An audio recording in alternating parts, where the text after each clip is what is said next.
Bismillahirrahmanirrahim. Dia semua ini baris di bawah. Di bawah itu baris di bawah. Di bawah.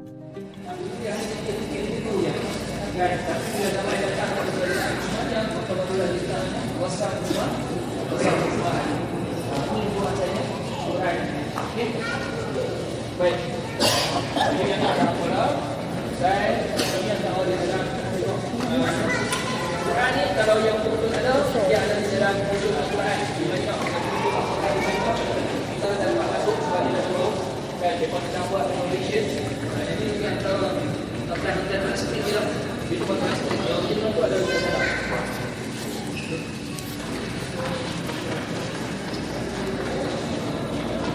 Okey.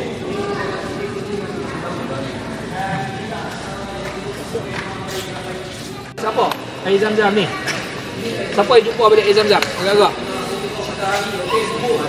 Ha, siapa? Siapa jumpa?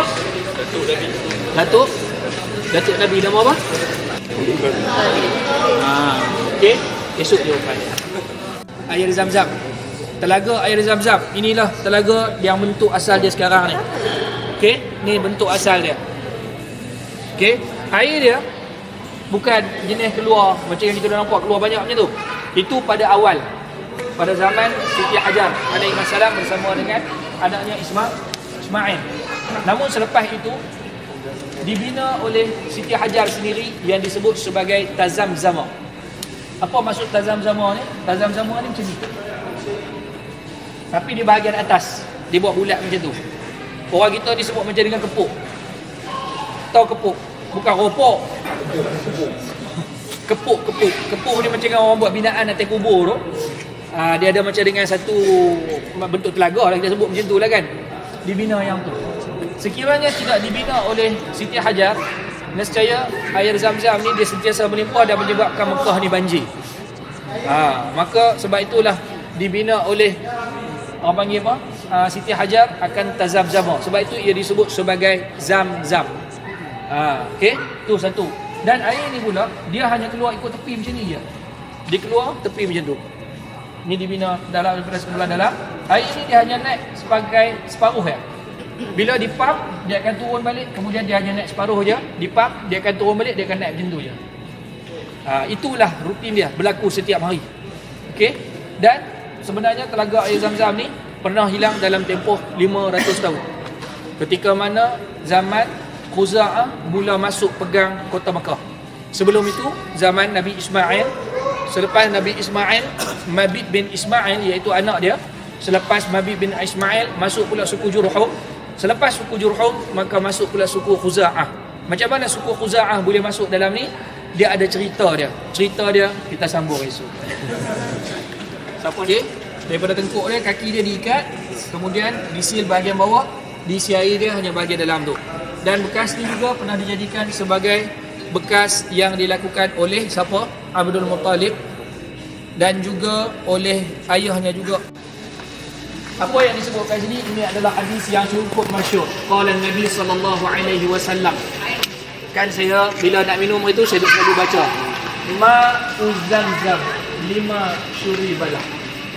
Kan minumlah air Zam-Zam nescaya padanya ada keberkatan ketika mana kamu minum.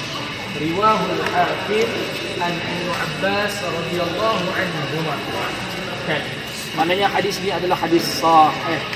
Kan jadi sebab itulah bila kita minum air Zam-Zam kita kena niat masing-masing niat apa. Kan sebab dalam kita minum air Zam-Zam tu dia ada keberkatannya. Tak ada disebut kat sini ma'u sirat limau lima syuribalah tak ada. Ada hadis Rasulullah tak ada cerita pasal benda macam tu.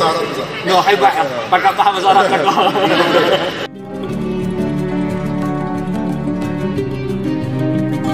Masuk ke kawasan Masjid Nabawi. Okey, dia dah ke kawasan Masjid Nabawi. Dia tengok kawasan sini dan salah satu rumah yang dihasilkan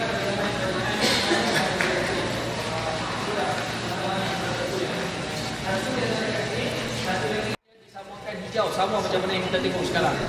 Masuk dalam masjid tu kita dah nampak tu ada setengah bahagian. Dia kata ustaz, alhamdulillah saya dapat masuk raudhah. Dekat mana betul-betul pintu Babu Salam tu bukan raudhah lagi. Kan? Semangat dia cerita dah, Ustaz, saya dah dapat masuk rokok, Ustaz, Alhamdulillah. Kat mana? Masuk-masuk baru salam tu saya duduk begitu lah. Tu kan Allah lagi. Kan? Itu baru salam, belum sampai lagi. Tapi kapek sekarang ni dia dah buat sama. Sebab tu kita nampak dia macam dia sama aja. Dulu dia ada beza. Kapek dia berwarna putih dan bunga. Okey? Sekarang ni imam duduk dekat sini, inilah rumah Rasulullah. Ma baina baiti wa minbari, mimbar Rasulullah. Jarak dia lebih kurang dalam 26 meter. Raudhatun min riyadil jannah. Taman di antara taman syurga. Di Masjid Nabawi. Okey? Dan yang ni kita nampak ketika mana kita masuk di dalam Masjid Nabawi, yang lelaki lah masuk dekat Babus Salam, dia ada 5 bentuk macam ni. Okey? Dia ada 5 bentuk macam ni sebelum kita nak sampai dekat Raudhah. Masalah tak? Kayak pasal itu dia tunggu dah dapat masuk tu. Jadi dia ada berbagai 5. Kan dia ada itu. Yang 5 tu adalah semua hadis Nabi. Antaranya hadis yang dicerita dekat situ, barang siapa yang solat di dalam Masjid Nabawi, maka pahalanya adalah 1000 kali ganda. Okey? Dan barang siapa yang solat di Masjidil Haram, maka pahalanya adalah 100,000 kali ganda. Kemudian hadis yang seterusnya selepas tu pula dia tulis kat sini. Man qala la ilaha illallah al-malikul haqqul mubin. Kan kita duk baca juga dalam kitab buku ketika mana sa'i. Kan kita pernah sa'i la ilaha illallah al-malikul haqqul mubin Muhammadur Rasulullah shadiqul wa'dul amin. Maka Allah kata akan mencatat kepadanya iaitu keberkatan dan juga rahmat yang tinggi kepada diri dia. Kan jadi sebab itu kita baca kami dalam kelebihan tersebut. Okey, dan ini mimbar Rasulullah yang ada kekal sampai ke hari ini juga. Dulu kalau kita lihat nampak tiang dia berwarna apa? Perang ataupun warna pokok. Sekarang tiang dia warna apa? Akak marah pula dulu. Tiang dia warna apa? Dah tak ingat Ustaz. Rasanya 2 tahun sudah datang.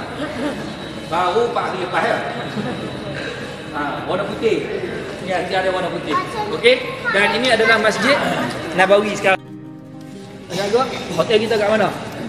Kalau kita tengok kat sini hotel kita kat area mana? Betul. Kat area belah tu yang Ustaz Amirul duduk sekarang ni. Kan? Okey. Jadi inilah dia tak ada banyak perubahan sangat. Yang banyak berlaku perubahan di mana? Masjid Al-Haram yang mula-mula kita masuk tadi. Dijangka dalam 2030 itulah bentuk dia. Kan? Okey.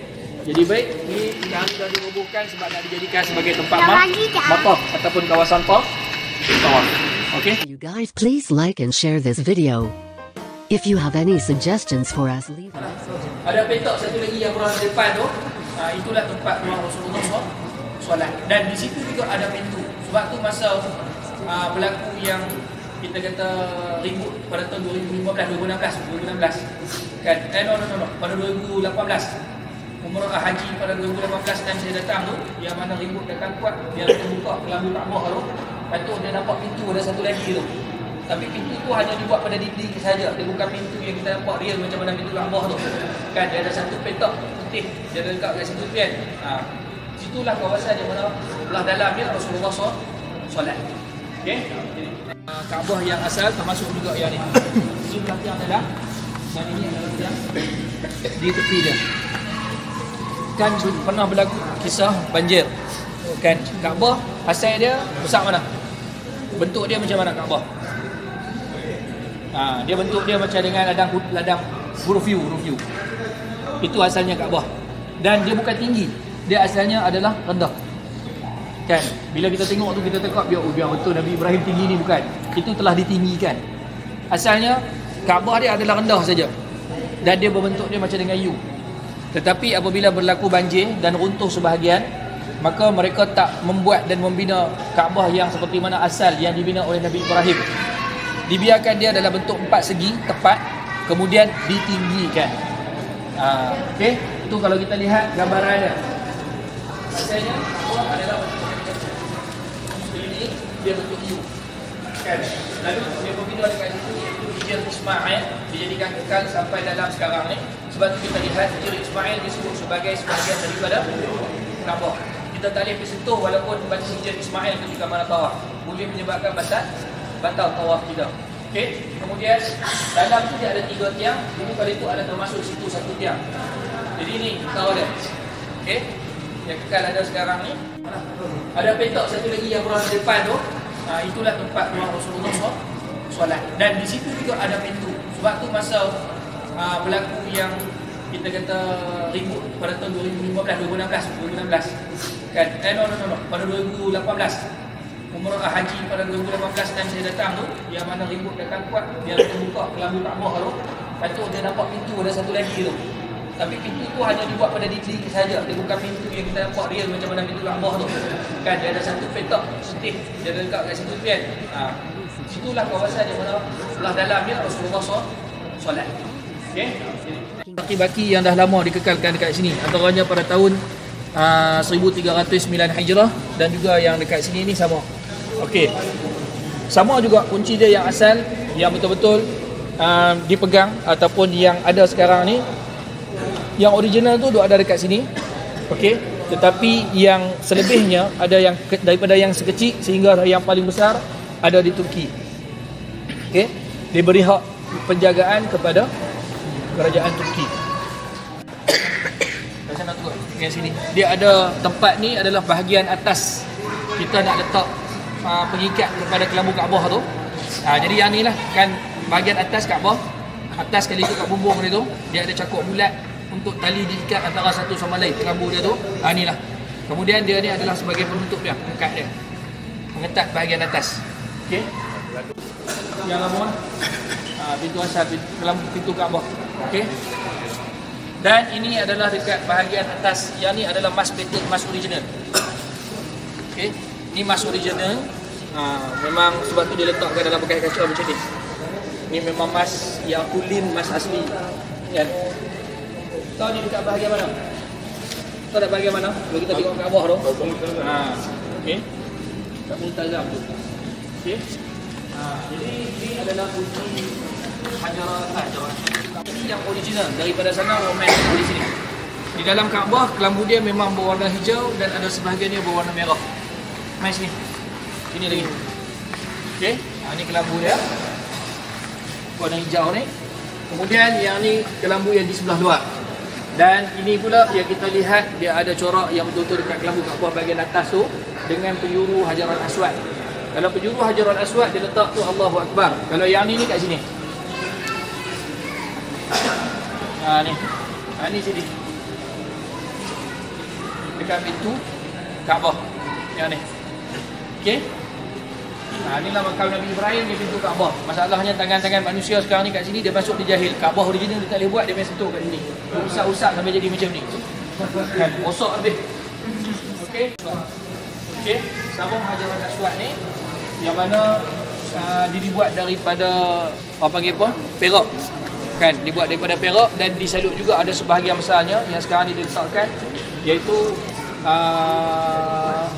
yang sarung ni yang sangat berat. Ini yang mana dah bukan yang first punya edition. First punya edition ada dekat Turki. Kalau kita pergi muzium Istana Topkapi memang dia ada semua diletak dalam tu. Kan?